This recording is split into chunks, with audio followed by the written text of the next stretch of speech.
Welcome to the Knowledge for Men show. Your life will never be the same. Your level of success will seldom exceed your level of personal development. I want to die empty of regret. I want to die empty of my best work. We don't understand who we are. Instead, we're living out somebody else's narrative. What one man can do, another man can do. If it's been done, it can be done again. Being yourself and being your truest, most authentic self in every moment. If it scares you or makes you a little afraid, do it. Follow your heart and your gut. The first stage, I think, is finding you, like finding out who I am today. Stuff will not work. You will have things that fail. Success is when you're a happy, fulfilled person. How do you define success? It's your life, and you are the creator of the movie script that is your life story. Hey guys, every Wednesday, I'm going to be hosting a live online event sharing my biggest lessons in an action-packed presentation designed to help you go from where you are now to where you want to be. I'm helping men break through their biggest limiting beliefs to create the life they want. Plus, after the presentation, I'm going to do an open Q&A where I answer all of your questions. To register for my next event, go to kfmlive.com. Again, that's kfmlive.com. Register now before the event fills up. Hope to see you there. All right, guys, welcome to the show. I am here with Ross Jeffries, also known as the godfather of this whole seduction community here and founder of seduction.com. I am here with Ross. Welcome to the show. It's my pleasure to be speaking to God knows how many listeners you have at this point. Yeah, you were actually one of the first episodes. I believe if I look back, you may be episode 1 on this whole show here. Oh dear! Hundreds of episodes later, got you back on. I'm not only the father of the seduction community. I'm the father of your show. I don't know if we'll take it that far, but you're number 2. You're number 2. Okay. Yeah, we got Hal Elrod number 1. You're number 2 on the show. But let's dive in here with favorite success quote or something like a saying that you've lived by that's helped you on your journey. Yeah, this is a real big one, which is be interested in your outcome, but be invested in your skills. In a breakfast of bacon and eggs, the chicken is interested, the pig is invested. So basically what I'm saying here is take on a learning and not an outcome frame, but a process frame. Take on a learning and process frame. So glance at your results, but really focus on the process. When you do that, you're far more likely to make advancements, paradoxically, than if you were really outcome-oriented. We have to keep our outcome in mind, of course. Okay, so the outcome is, let's say, the main goal or the main target that we're going after. Right. And the process is like the daily grind or the nitty-gritty of the actual thing that we're trying to accomplish. It doesn't have to be a grind. Just because something is challenging doesn't mean it has to be a grind. Just because something is unfamiliar doesn't mean it can't be fun. And the paradox we have when we go to set out on a new level of success is, on the one hand, we want what's unfamiliar. We want to have that unfamiliar level of success, but it requires that we do unfamiliar behaviors. And we're also very, very drawn to the familiar. So this is a fundamental contradiction in human psychology, that we both want the unfamiliar, we want novel results, but we don't necessarily like novel behaviors. I'm learning to swim as an example. I'm physically a slow learner. This is my 11th lesson. We're finally getting my face in the water and learning to do the breathing. And my instructor teaches kids and people of all ages. And we both acknowledge that I'm the slowest learner. But she said to me, Ross, you're an inspiration. You just don't quit. You won't quit. I said, no, I don't quit. I just don't quit. And even though the process is uncomfortable, because up until quite recently, I was not comfortable in the water, I enjoy the discomfort. I laugh at it. So learning to make best friends with uncertainty and discomfort, it's not very sexy. You can't bend steel in your bare hands, but quite paradoxically, you take on a kind of confidence that flies under the radar. It's not really what most people would see as alpha. But in fact, it really is quite alpha. And so just so I can get a clear picture of what this looks like. So you're swimming in a pool, and on the side of you, do we have 8-10-year-old kids that are passing you when you guys are swimming? Well, no, she teaches all over. She's fabulous. She teaches all over San Diego County. I live in San Diego. Although there was one time when I was practicing on my own, and there was an 8-year-old kid who was swimming circles around me, laughing, saying, "Ha ha, I'm 20 times faster than you are." No, so there's a humbleness that you have to have here. Yeah, but I'm pursuing. I laugh at it. And she and I are pretty convinced that in 2 more lessons I'll be swimming. I'm getting there. Yeah. Okay. And this example here can apply into a lot of different aspects. So I know we're focusing on you swimming, and I'm just kind of having fun with that. But the bigger picture for a lot of the guys is when you're going to pursue something, you're talking about focusing on that process. And I like how you pointed out that it doesn't have to be a grind, or a grind where it's something tedious that you don't enjoy. But how do you make that shift into enjoying something when you're not getting results, or you're not yet where you want to be? The plateau in anything. This is a very profound and subtle question. It's a matter of changing your orientation. And for me, I've always enjoyed pushing the envelope to see just how far I can take things. Attitude towards learning was put into my head by my parents, who encouraged me to take on anything. They told me that I was smart enough to learn to do anything. But fundamentally, it's an attitude that you choose to adopt. You choose it. In the same way you make an appointment with yourself to take a shower, you choose to have these attitudes. In the beginning, it's going to feel like you're faking it. I don't like the phrase fake it till you make it. I would rather say rehearse it till you've got it. So the brain learns on repetition, and sooner or later it becomes second nature. I like that. And really, to go into some of the work that you're doing now, you just alluded that you've been doing this a long time. You've been doing at this for decades at this time, right? Well, I wrote my first book in 1988, started teaching in 1991. Some of your listeners were on the last years of their previous lifetimes when I got started doing this. Right. And so what have you found is one of the biggest common denominators between someone who's going to get your material and go on and get results versus a guy who you'll hear from him years later and he's in the same exact place and he's still not getting those results that he would like? A very good question. I can tell you what it is. A lot of men, I would say most men, the vast majority of men don't have an attraction problem. They have a learning problem. Their operating system, I always give them this analogy because many of my students are engineers, IT people, and they immediately get it. And it profoundly shifts how they view the whole idea of being successful women. You know what the operating system of a computer is, correct? Right. I have a Mac because I'm smart. And then there's the application programs. I say to the guys, look, you're focused on the application programs. How to get the woman to kiss you, how to get her phone number, how to get her clothes off. Your operating system is not working right. Your operating system is just memorize more stuff. Just do internal dialogue. If you could just say the right series of sentences to yourself in your head, magically you'd acquire the skills. And no matter what data you run through that flawed operating system, you're not going to get the end result. And so I think this is the real issue, that the operating system is off. That the people who stay stuck don't understand that you can't get real world skills by simply running data through your mind, because the part of your mind that runs data is necessary. It's important. It's not designed to give you skills in the real world any more than a flat screen TV could refrigerate your food. It's not designed to do that. So I point that out to them. As soon as I point it out, they get it. Second thing that gets in guys' way is they take on too much. They want the entire skill set, and they're not willing to do a little piece at a time. So being stuck in the mindset of thinking that you can just process it through your head is one big one. The second big one is thinking you can take on the whole thing at once and not being willing to take small steps. And the third one is they don't understand how it works.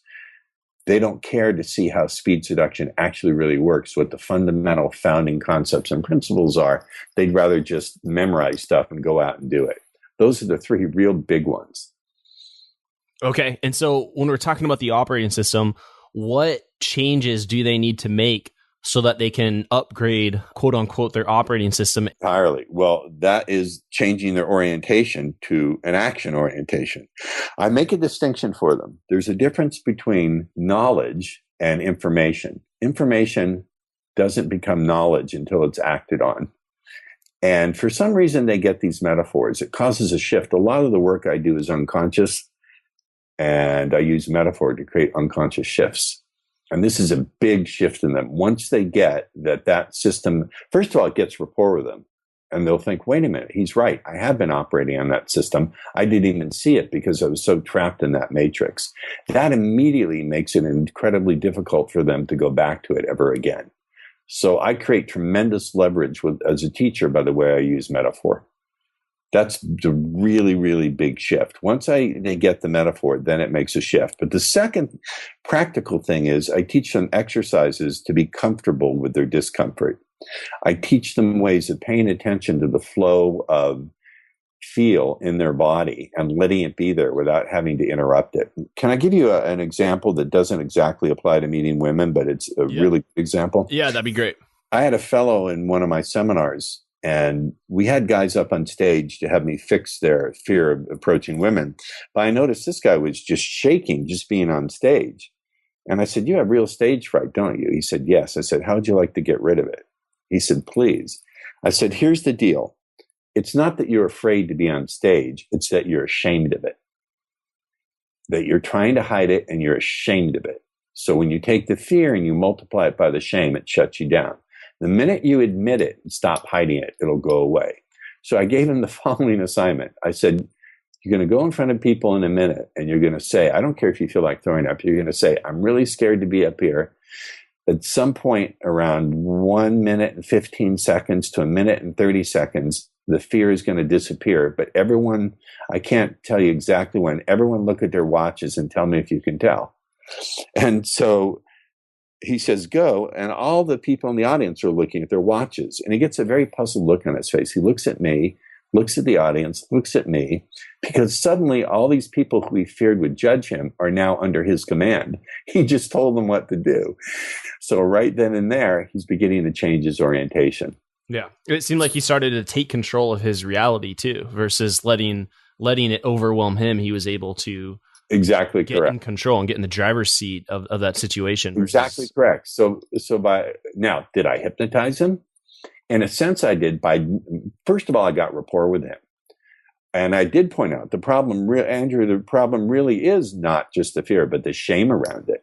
The shame around, okay. Being afraid. Okay. And so how about with women or even success in business? Okay. First and foremost, admit the fear to yourself so you can stop being ashamed of it. And admit that fear is going to be natural. Where does that shame come from? I don't know where it comes from. I guess it's pounded into our heads when we're kids in school and we get the paper. All we have are the marks for the things we got wrong. Yeah. Right? Yeah. Is that correct? So I don't know where it comes from. It's part of American culture to shame people if they don't perform up to speed. And also when it comes to guys, many of us are operating on what I call the performance discharge model. Everything is a performance leading to our ability to discharge inside a woman. We're operating on the entire dating performance discharge model has to be thrown out the window. I don't care what you're studying. As long as you're putting it through that model, you're going to suffer. That entire model has to be tossed completely. And what's revolutionary about speed seduction is not the techniques. The techniques are very powerful, to be sure. What's revolutionary is the ability to actually see that matrix very clearly and to step out of it. Because guys finally are confused. One of the big things that really gets to guys is not fear and not shame, it's confusion. Because we don't have good role models anymore. My father was a wonderful man, but he worked 3 jobs to put food on the table. He never taught me anything about women. My brothers were clueless. My friends were clueless. So I had to stumble around. Now, what are we taught in movies and TV? We're taught in movies and TV to follow the do you want me to stop or am I going on too much? This is good. Continue on with where you're at. Yeah. All right. Men resort to the 5 Bs: bullying, begging, buying, BS, and booze.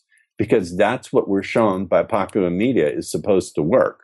And it doesn't really work very often. The idea of showing up attractive because you're willing to step out of your comfort zone and at the same time give the woman radical permission to have whatever response she wants. You don't need her to accept you. At the same time, you step into the unknown and you have a bit of playfulness around it. That's what is really attractive. Those three things combined together, even if you don't have a lot of polished skill, will get you really, really, really far. I've often said to women, this one is a killer line. I'll say, look, I have no idea what your social status is, but if you're not with someone who's with you in the way you truly want him to be, then I'd like you to spend some time with me. And it just blows them away.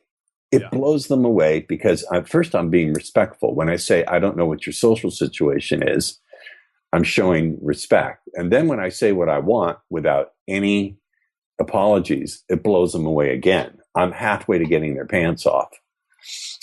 So even if you're nervous when you say that,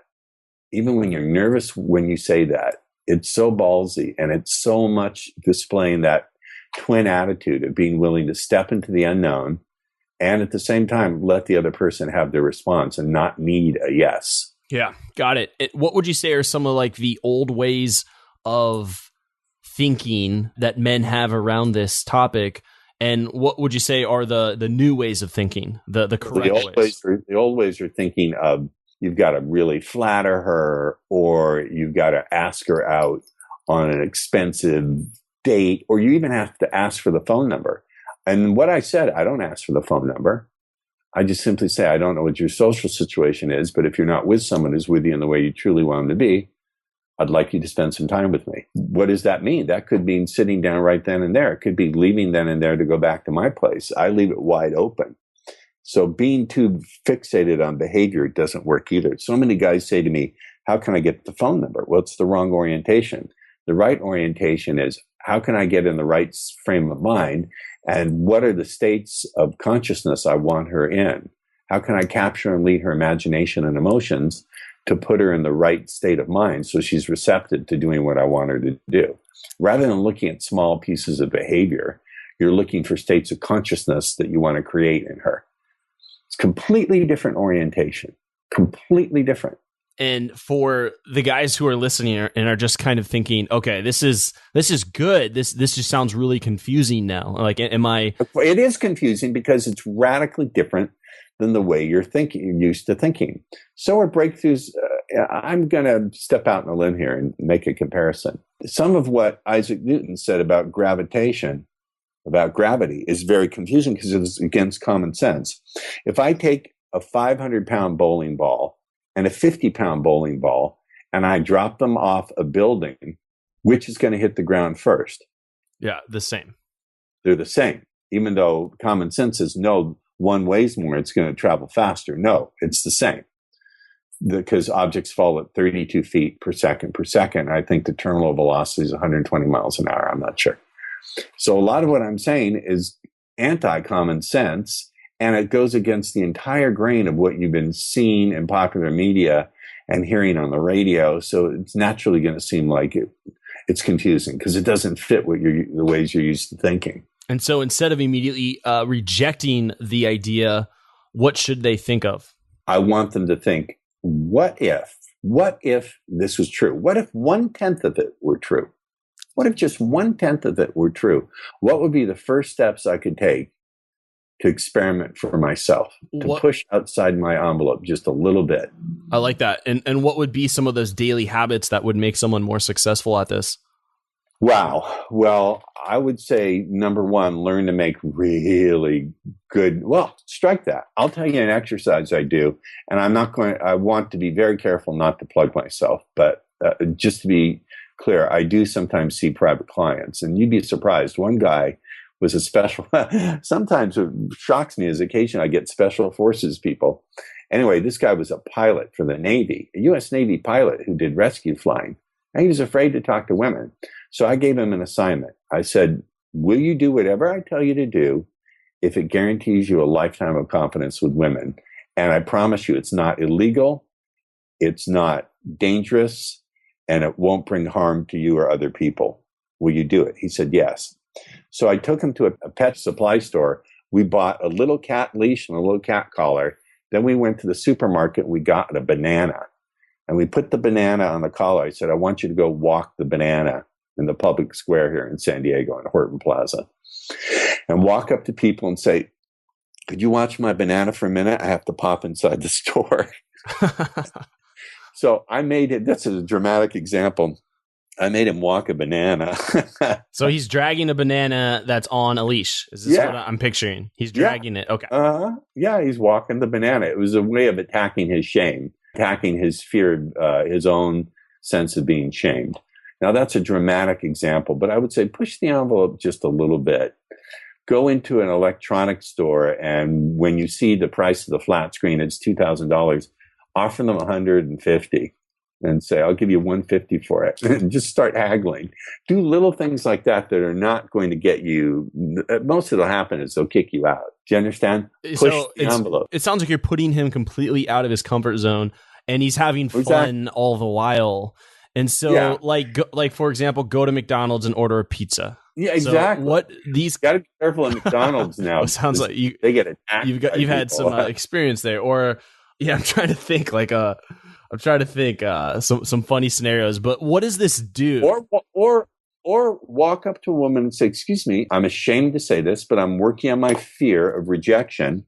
So in a minute, could you please either viciously verbally assault me or coldly ignore me? Wait for it, and go." I've had clients do that. Yeah. Okay. And then what does this do for the guy? I get where you're going. It stretches their sense of how far they expand and where they have to stop. It shows them that it's not a disaster to reveal themselves. Right.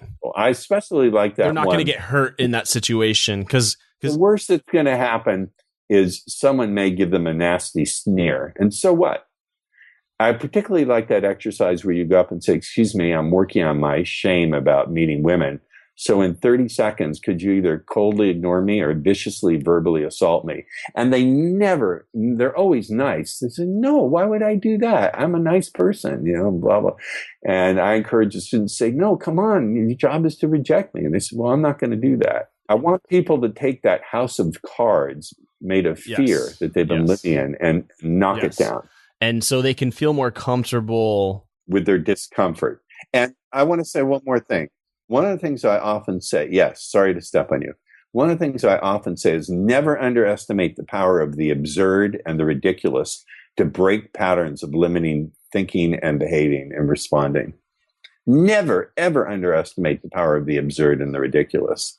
With the banana, with the special forces guy, did anyone actually grab the leash and watch the banana?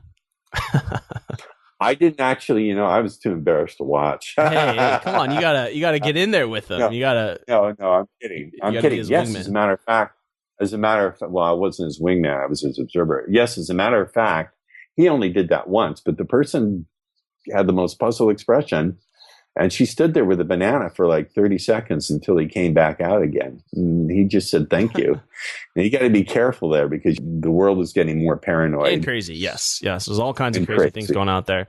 It's crazy. Thank goodness I'm going to Europe for 3 weeks. Yeah. What would you say is some of the advanced stuff that you think about on a daily basis that you're not really sharing about this topic of expanding your comfort zone? I share everything. I don't have what the Hindus call the acharya mushti, the closed fist of the master that doesn't reveal the open hand and the secrets. I share everything. There's nothing that I won't share because I know the pain of being in that place. And, it's funny. It's not funny, but I still remember the visualization I had when I was pretty much a virgin in my late 20s. And I had slept with one woman and hadn't been touched in 5 years. I remember the visualization of being in a deep, deep, deep, deep pit with no light. And all I had were metal iron rungs. And I remember thinking, I'm going to climb out one rung by a time. And sooner or later, I'm going to get out of here. I'm going to fill in this pit forever. And I'm going to rescue anyone and everyone who I can find who's in a pit like this. I remember very strongly having that intent. And not to say that you're holding things back, but just, is there things you're working, like I'm working on things that I haven't revealed just because I'm working, I have projects that are kind of under the table at the moment. my projects in that respect involve bringing this into the world of sales and persuasion. So going into the business world. Coaching entrepreneurs, that's cool. small businesses. That's cool.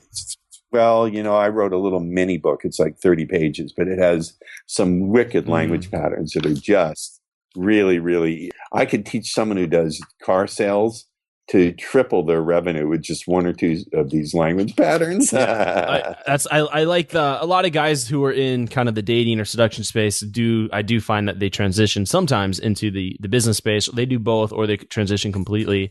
I want to come back to the men here. And so we're talking about expanding comfort zones. And I want to talk about settling.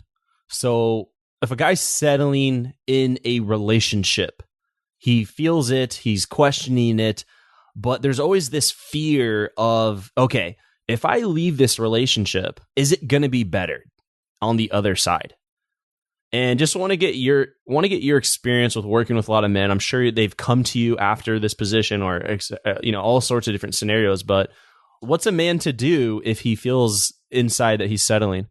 Let me correct you or correct something. As a matter of fact, most of them come after they've been dumped or something has ended. If he feels that he's been settling, maybe he's settling. Maybe he just needs to change his values. Maybe he just needs to change what he values. I'm in my late 50s. And yes, I'm playing with this smoking hot girl who's coming over, but I know that that's all she is. I'm actually attracted to my neighbor, even though physically she's, I don't even want to rate her because I really like her as a human. She's very sweet, very loving, extremely giving, and I like her. So if I got involved with her, would I be settling? Well, certainly it's not geographically undesirable. She's 3 steps away.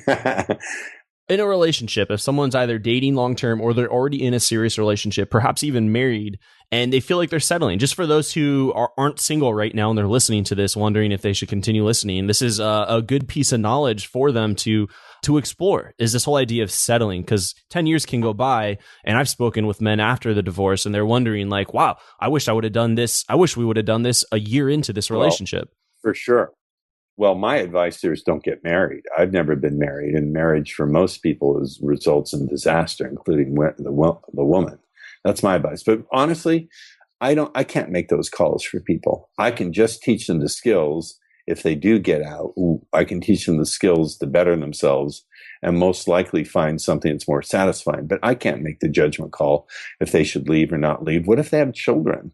And it would harm the children if they left. This is above my pay grade. I don't make those kind of calls. I can't make those calls. It's not fair to even ask me. Complain, whine, whine. But I do think if you're single and you're not happy, then by no means stay where you are. Develop your skill sets, and you'll still suffer some loneliness in between for a while, but so what? Yeah. Okay. So if the guy is settling and has already agreed that he is settling, I think it's important for men to know that they can improve and that they can get another woman, and that this is not the only woman that they will find this emotion with. Yeah. They'll have to step out of their comfort zone. And walk a banana on a leash, perhaps. Well, that's a strong metaphor. I get it. By the way, I didn't make that up. Kudos to the founder of Rational Emotive Therapy, Dr. Albert Ellis, who was a towering genius who founded an entire school of psychotherapy. Okay. So when a guy is beginning this journey of getting back into the field, because the world is going to be much different for this guy compared to when he was single, perhaps, what would you say are some of the most common mistakes, like do's and don'ts, that guys make when they are getting back into the game of dating? Well, number one, as I said, being too focused on the outcome and not enjoying the process. Number two, continuing to do what you did before you broke up with your woman. Continuing to get sucked into the romance racketeers who teach you that you need to pay some third party to provide food and entertainment. Being over-focused on behaviors rather than looking at the states of consciousness to say, okay, what are the states I want her in? How about connection, fascination, hungry for more, desire, arousal? thinking that way instead of thinking, when do I go for the kiss? Yeah, I get Do you it. understand? I like number one a lot, and enjoying the process, because it can be so difficult when you're getting rejected, or you're just not getting the type of results. I've never been rejected, ever. I only discover if a woman wants to play. I like the reframe. I like that. And how can we further really enjoy the process? And this can be applied into anything. If someone's trying to lose weight, someone's trying to grow their business. It's like this. 2013, December 7th, I had a heart attack. I came pretty close to dying.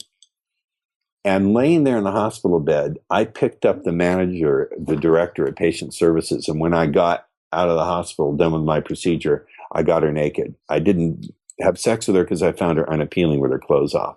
But if I could flirt with her with tubes running out of me and wires attached to me, there's no excuse for anybody. My point being this: one day you're going to die. If there's something after this life, it probably doesn't include picking up chicks and banging. So this life is your only shot at doing that. Unless you believe in reincarnation, you could come back as a cat, in which case you'll be happy, much happier than a human. And look at a woman and recognize. I'm going to ask you, think of a hot woman you saw recently, Andrew. All right. One day, what was that hot woman wearing the minute she was born? Nothing. And one day something's going to happen to her, guaranteed. What will that be? She will be with another person. No, but one day something else, she will die. So you're born in the same condition. You're going to go out the same condition. In between, the difference is our psychology and our plumbing. And we're all trying to figure it out in between those two extremes. So remember that no matter how you may desire someone, or no matter how they may be frustrating you, or a combination of the two, they're just humans. And they're going to wind up the same place as you, most likely. That really takes, I believe, these very, very attractive women off a pedestal, and kind of brings it all back down to we're all humans here going through our lives. I've often said a pedestal is the perfect position for a woman to kick you in the teeth, or for you to look up her skirt, depending. It all depends on how you handle it. All right, you're full of reframes, but you understand the doormat type of mentality. But this is a good point. The whole death. When you bring up death, shit gets real. And any topic, any conversation, doesn't matter what niche or category we're talking about. When you bring up the topic of death, everything gets real. Everyone kind of stops what they're doing and goes, shit, he's right. Yeah. And well, I've known special forces guys who've said to me, Ross, I've been shot at. I've jumped out of planes and opened my chute at 500 feet. I'd rather get shot than talk to a beautiful woman. And I'm thinking, I put my hands out like I'm weighing scales, and I'll say, let's see, getting blown up, talking to a pretty girl. Nah, the scales don't match there. There's something off there. It's very easy for him to jump out of I wouldn't say very easy. He's been conditioned to, he knows what to do. He knows how to handle it. It's not a risk for him actually anymore. It's a calculated risk, and he knows how to prevent death in that. Exactly. But approaching women, he would rather get shot. I think he had a problem until I worked with him. This is what I'm most proud of. What makes me the most proud of as being a teacher is also being a healer. I would venture to say that there's no one else in the community who can do change work with people. No one out there even claims to be able to do personal change work with people. This is what I love most. I'm doing a seminar coming up. I don't know when people will hear this, so it doesn't matter where it is. It's not my intent to plug it. I'm just saying that the thing that excites me most about these seminars is knowing I'll be able to work with the guys that simply by the way they ask questions will tell me what's going on that needs to be shifted in them. And I'll be doing a lot of trance work with people on the stage. The other great thing is I always have female guests, so I get to demonstrate how speed seduction works right there. And I always wind up banging at least one of the hot female guests. So it has great benefits for me. All right. Yeah. Thanks for sharing. And now coming into the knowledge on here, I just want to ask you some rapid fire questions, just more general personal development advice for the guys listening. So are you ready for the knowledge on? Fire away. Guys, after 200 plus interviews, traveling the world, attending dozens of personal growth events, I finally cracked the code on how to unleash the man within. This Wednesday, I'll be sharing my biggest insights on creating the life you want, and I'm doing an open QA with all of you. I'm doing this live event because it gives me a place to connect with the Knowledge for Men community directly versus listening to me now. You get to interact with me. Register for the next event by going to kfmlive.com. Last week's event was a massive success, so don't miss out. There's limited space available. Again, register for the next event by going to kfmlive.com. Welcome to the Knowledge Round, where the guests will be asked rapid-fire questions to give the audience invaluable pieces of wisdom to help transform their lives. Starting in 3, 2, 1, showtime. What advice would you give to someone who's feeling really lost or unsure about their purpose?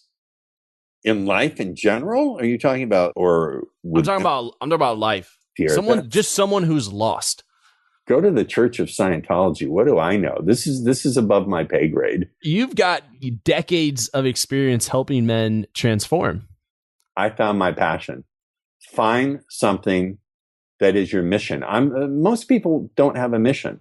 Right. I just happen to be lucky enough to have a mission, a passion, a path that I'm walking. But the one thing I would say is if you can't find something that serves you, be in service to others. Find a way every day in some way to be in service to other people. It will bring you out of your sense of being lost. There you go. My cat just went, meow. She liked it. She's like, that's good. That's good, Ross. Okay. What would you say was holding you back? Earlier talked about being in a pit, and I like the analogy. But what was holding you back from becoming the man you are now today? I had tremendous body dysmorphia and shame around how I looked. That's number one. I'm 6'2" now. I weigh about 200 pounds. Mm-hmm. I was 125 pounds, 6'2". I looked like a skeleton. Okay. I also had tremendous negative imagery and emotions around relationship because my mother and father had horrible hatred of each other. And I was deeply confused about what to do. So your physical body and your past relationships that you grew up watching your parents. Yeah. Okay. Yeah. Okay. And what would you say are... But you know what? What do I know? Weird. On a metaphysical level, I think I was meant to suffer that way so I could come out and be the person I am today and change the world. There it is. Help people. I believe that. All right. What would you say are two of your most influential books that have helped you on your journey and why? Oh, that have helped me? Yes. One of them is called Prometheus Rising by Robert Anton Wilson. That book really helped me see how we use language to construct our belief systems and how our belief systems influence how we perceive our world. Now, that may sound like it's in contradiction to what I just said, but we're looking at a certain level of reality. It's all about how language structures consciousness and how consciousness structures language. It's one of the most brilliant books I've ever read. And the other one was a book called Breakthrough Pain by the greatest teacher I've ever met in my life. His name is Shinzen, Shinzen Young, Young. He's my meditation teacher. It's a book about the relationship between pain and suffering. It comes with a CD as well, and it's just absolutely one of the most influential books that opened my mind. And the third one, of course, is one of the first NLP books I ever read by Bandler and Grinder, which is Transformations. Mm-hmm. Yeah. That one really opened my eyes to Ericksonian hypnosis. Yeah, classic books. And scenario here for you, Ross, if you had 60 seconds with your 25-year-old self, if you could envision what Ross is up to personally and professionally at the moment, what would you tell him to do? What would you tell him not to do? Oh, dear. I would tell him, hang on. Hang on. Help is coming. What I would do is try to create some kind of reality tunnel so I could go back in time and dump everything I know into my younger self's brain. And that's what I would do. Anything else? I would tell him, go find any early books you can on NLP. Because I think their first book came out in 75 or 76, The Patterns. It was all about the language patterns of Milton Erickson. I would say, go find these books on NLP and start studying now. Yeah. Yeah, really good. Really dive into learning more knowledge, as you say. About NLP. About NLP, yeah. What would you say is your philosophy on life and success, Ross? Be focused on the process, but keep your eye on your outcome. Mm-hmm. Always, always be open to asking for help. Have good coaching. I've had many good business coaches. I've been lucky enough to find my current coach who beats them all. Her name is, I won't go into her name because I don't want to be seen to be plugging anyone, but she's worth her weight in gold. Find good coaching, good mentorship. Devote yourself not just to your own success, but to success of others. Make some true friends. Look for people with good hearts. I've learned those lessons, and stick to your family when your family is good. I would do anything for my family, and the people who are in my close circle of friends, I would give my life. Greater love hath no man that he lay down his life for his friends. Oh, one more final thing. Yeah. Get some cats to worship. I have 2 of them. My life would not be complete without beautiful girls. Are they starting to wake up right now? Are they starting to roll around? One of them is fast asleep. Terry is here. Usually she takes her position here as my executive assistant and producer when I do interviews. She's here on my desk. That's funny. And what role has your circle of friends, circle of influence played in your life, in your success? My circle of influence or my circle of friends, because they don't always intersect. Interesting. So how would you separate the two? But yeah, I do want to answer that question. Well, I have some friends who don't necessarily influence my professional work, but they're like brothers and sisters for me. They've been there for me through don't get me wrong, my life has had plenty of bumps and bruises and crises. Right. And they've been there for me. They've been very influential for me. Can you repeat the question? I'm sorry, it got lost. What role has your friends played in your success in your life? They've been there to support me. They've also been there to say, hey, you're getting off track. You're getting lost in your delusional sense of being some kind of messiah to these nerds. Knock it off. So I don't surround myself with yes people. I surround myself with people who know how to edit me, but at the same time can put their foot down and say, hey, you're really going off base here. You're running into the weeds with this stuff. And I do. And particularly with my business team has standing orders that if I have ideas, big ideas, they're to challenge them. Do their best to rip them apart. And if they do a really good job, they get a $250 bonus. Nice. All right. And Ross, what's exciting you now today? What's getting you out of bed in the morning? As I said, I'm working on this new project. Right now, what's getting me excited is I'm getting ready to travel to London to do an event there and then a talk in Berlin. So I'm getting ready I'm packing up everything I need to pack up, managing to squeeze into one suitcase and one roll-on bag, which is a miracle for me. But what's getting me excited is this new project of teaching persuasion to individual entrepreneurs and small businesses. I'll never work for big companies. I think they're horrific, but that's got me excited. Yeah. A great deal. All right, Ross, thank you so much for being on the show and sharing your story. For all the listeners, they can follow up with Ross Jeffries at seduction.com, and really excited to have you here on the show. Yeah, if it's okay to say, when you do go to seduction.com, we have a dynamite free video course for you that I'm sure you're going to love. Awesome. Thank you for listening to the Knowledge for Men podcast. Hundreds of interviews and millions of downloads later, we're continuing to build an international movement, and we're just getting started. So if you enjoyed this episode, go ahead and leave a helpful review in iTunes, because it really helps the podcast grow so we can impact even more men in the world who need this. Guys, this is all about living with purpose, where every day you only do things that matter to you. You wake up, live with purpose, and take massive action towards the life you want. And always remember, love the life you have while creating the life of your dreams. Go to kfmfree.com to get a surprise bonus I've made for my listeners. Again, that's kfmfree.com for something that's changed my life, and I'm offering it to you for free. Also, check out my Amazon best-selling books that I've written for you to help you crush life at kfmauthor.com. Again, that's kfmauthor.com to see all the books I've created to help you break through in life. This is your host, Andrew Farabee, founder of knowledgeformen.com, and I'll see you in the next episode.